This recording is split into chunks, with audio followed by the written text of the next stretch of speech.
প্রিয় দর্শক বন্ধুরা, আসসালামু আলাইকুম ওয়া রাহমাতুল্লাহ। আমাদের সাথে থাকার জন্য অসংখ্য ধন্যবাদ। প্রথমে জানিয়ে দেব সংবাদ শিরোনাম, তারপর বিস্তারিত। খালেদা জিয়ার জন্য দেশবাসীর কাছে দোয়া চেয়েছেন প্রধান উপদেষ্টা ডক্টর মোহাম্মদ ইউনূস। এবার শুনবেন বিস্তারিত। বিএনপি চেয়ারপারসন ও সাবেক প্রধানমন্ত্রী খালেদা জিয়ার বর্তমান শারীরিক অবস্থা নিয়ে গভীর উদ্বেগ প্রকাশ করেছেন অন্তর্বর্তী সরকারের প্রধান উপদেষ্টা অধ্যাপক মোহাম্মদ ইউনূস। খালেদা জিয়ার জন্য দোয়া চেয়েছেন তিনি। আজ শুক্রবার সন্ধ্যায় প্রধান উপদেষ্টার প্রেস উইং থেকে এক বার্তায় এ তথ্য জানানো হয়। এতে বলা হয়, প্রধান উপদেষ্টা নিয়মিতভাবে খালেদা জিয়ার স্বাস্থ্যের অগ্রগতি সম্পর্কে খোঁজখবর রাখছেন এবং প্রয়োজনীয় সব চিকিৎসা সহায়তা নিশ্চিত করতে সংশ্লিষ্ট সবার প্রতি নির্দেশনা দিয়েছেন। প্রেস উইং এর বার্তায় বলা হয়, প্রধান উপদেষ্টা তিনবারের এই সাবেক প্রধানমন্ত্রীর দ্রুত সুস্থতা কামনা করে দেশবাসীর কাছে দোয়া প্রার্থনা করছেন।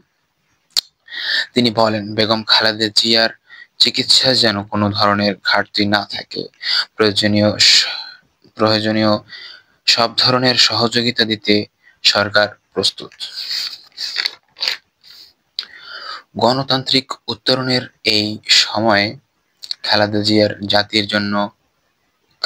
জাতির জন্য ভীষণ রকম অনুপ্রেরণা উল্লেখ করে প্রধান উপদেষ্টা বলেন, তার সুস্থতা দেশের জন্য অত্যন্ত গুরুত্বপূর্ণ। তিনি সংশ্লিষ্ট সবাইকে প্রয়োজনীয় সব সহায়তা ও সমন্বয়ের মাধ্যমে সার্বক্ষণিক প্রস্তুত থাকার ও নির্দেশনা দিয়েছেন।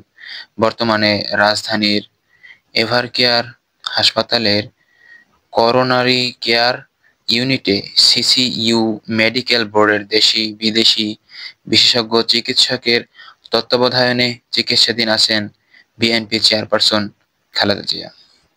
তার শারীরিক অবস্থা সংকটময় বলে জানিয়েছেন আজ দুপুরে বিএনপির মহাসচিব মির্জা ফখরুল ইসলাম আলমগীর। দর্শক, এই ছিল আজকে সর্বশেষ আপডেট। আপনাদেরকে সাথে থাকার জন্য অসংখ্য ধন্যবাদ।